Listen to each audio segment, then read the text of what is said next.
Pemirsa, kembali di News on the Spot. Pansus Pelindo II mendatangi Badan Pemeriksa Keuangan atau BPK untuk menindaklanjuti hasil keputusan rapat 21 Oktober lalu. Pansus meminta lembaga tersebut untuk mengaudit investigasi pengadaan barang di Pelindo II. Informasi selengkapnya akan disampaikan oleh Riyad Nur Hidayat dari kantor BPK.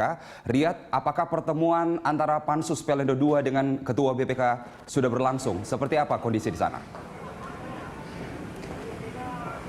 Ya, baik Carlos Michael, adapun saat ini kondisi antara pertemuan BPK dengan Pansus Pelindo II di gedung BPK masih terus berlangsung, dan hingga saat ini baik Pansus dan juga BPK juga terus berdiskusi terkait dengan penyelidikan yang terjadi di kasus PT Pelindo II. Dalam pernyataannya, Pansus mengatakan bahwa ditemukannya beberapa kejanggalan yang terjadi di PT Pelindo II. Kasus ini terus diusut dan ditemukan indikasi kuat terjadinya kejahatan korporasi yang terjadi di PT Pelindo II yang dilakukan oleh oknum-oknum baik dalam negeri maupun luar negeri ataupun dalam pihak-pihak asing untuk menggerogoti seluruh aset di BUMN yang Indonesia miliki. Dan cara yang digunakan oleh oknum tersebut adalah dengan privatisasi BUMN dan juga dengan cara-cara yang melanggar Undang-Undang Dasar 1945. Adapun menurut Pansus lagi, berdasarkan keterangan dari Ketua Pansus yaitu Rieke Diah Pitaloka mengatakan bahwa pengusutan atau kasus investigasi yang dilakukan BPK ini adalah pintu masuk untuk Pansus sendiri atau untuk BUMN yang lainnya agar tidak menyelewengkan dana-dana yang ada pada saat ini. Secara eksplisit, Pansus mengatakan bahwa ada beberapa permintaan yang dilakukan oleh BPK, yaitu adalah audit kali baru, kemudian analisa ekonomi, siapa yang diuntungkan dengan kejadian atau skandal yang terjadi di PT Pelindo II ini, apakah rakyat atau PT Pelindo II itu sendiri, kemudian komposisi saham yang dipermasalahkan. Sejauh ini sudah ada 49 saham yang dikuasai oleh negara, dan apakah 49% saham ini sudah layak atau sudah baik. Pansus sendiri meminta agar saham ini bisa dikuasai oleh seluruhnya 100% dan perhitungan kerugian negara. Dalam hal ini Ketua BPK atau anggota BPK itu Ahsanul Kossasi mengatakan bahwa ada 3 instrumen yang akan dimainkan. Yang pertama adalah struktur hukum, dan kedua adalah apakah betul ada niat jahat yang terjadi di PT Pelindo II, dan yang ketiga adalah apakah ada kerugian negara yang terdalam yang ada di dalam kasus PT Pelindo II ini. Carlos Michael. Iya, Riyad, kita kemudian melihat bahwa kasus Pelindo II ini dari zaman Kabar Eskrim Budi Wasieso yang mengungkap ini ke permukaan, kemudian adanya Rizal Ramli dengan jurus kepretnya terhadap RJ Lino dan sebagainya. Kemudian kita melihat ini adalah konsistensi dari sejumlah lembaga negara untuk mengusut kasus ini. Dalam hal ini hari ini di BPK, seberapa jauh komitmen dari BPK untuk kemudian membantu Pansus dalam mengungkap kasus ini? Ya, baik. Jika kita bicara terkait dengan komitmen BPK, dalam hal ini adalah lembaga audit keuangan negara, dari berdasarkan diskusi tadi dengan Pansus, Ketua BPK Hari Azhar mengatakan bahwa komitmen KPK begitu tinggi untuk bisa mengusut kasus PT Pelindo II ini. Bahkan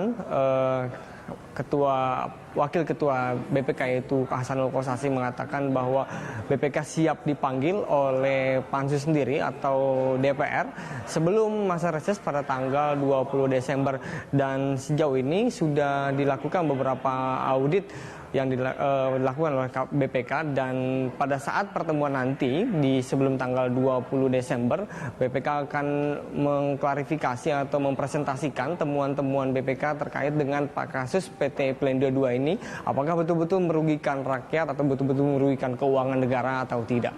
Carlos Michael. Ya, Riyad, jika kemudian BPK sudah berkomitmen, kemudian DPR dalam hal ini Pansus Pelindo II juga berkomitmen untuk menyelesaikan kasus ini, sejauh ini menurut pantauan Anda seperti apa kemudian Mabes Polri dalam hal ini, mereka adalah penegak hukum, tetap concern untuk kemudian meneruskan pengusutan kasus Pelindo II ini? Ya, terkait dengan pengusutan yang dilakukan oleh pihak Barreskrim Mabes Polri, Pansus dalam hal ini adalah Rieke Diah Pitaloka sebagai ketua Pansus itu mengatakan bahwa belum puas dengan kinerja yang dilakukan oleh Barreskrim Mabes Polri, dan tidak hanya itu, ternyata Pansus juga menyayangkan sikap dari Barreskrim Mabes Polri dalam hal ini adalah Komjen Anang Iskandar yang mengembalikan dokumen PT Pelindo II yang sempat disita oleh Mabes Polri.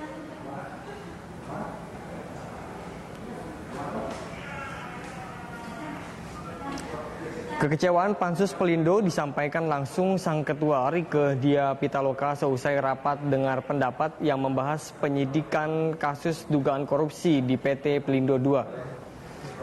Pansus menduga ada upaya menutupi kasus korupsi lain dengan nilai yang lebih besar, karena Barreskrim hanya memiliki dokumen pengadaan mobile crane dan tidak memiliki dokumen lainnya. Saya memahami kekecewaan beberapa kawan-kawan di sini karena kemudian dinyatakan bahwa dokumen-dokumen yang ikut tersita dalam penyidikan yang kemudian bisa dikembangkan pada persoalan-persoalan lain yang membuat kemudian memang kasus Pelindo II ini membuat DPR memutuskan untuk dibentuk pansus angket. Jadi tentu tidak terbatas pada persoalan mobile crane saja. Tetapi tadi dinyatakan secara terbuka bahwa dokumen di luar mobil crane sepertinya sudah dikembalikan ya. Jadi tentu saja ini kami sedikit prihatin, tapi mudah-mudahan ini sekedar gaya beliau ya, tapi sebetulnya masih ada dokumen-dokumen penting yang berindikasi pada beberapa kasus besar masih bisa kami dapatkan dan kami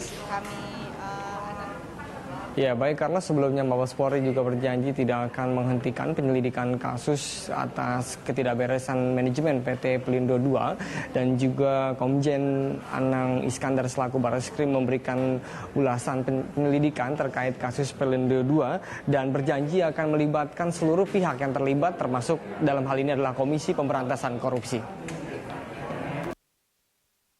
Persoalan yang membelit perusahaan BUMN Pelindo II terus bergulir.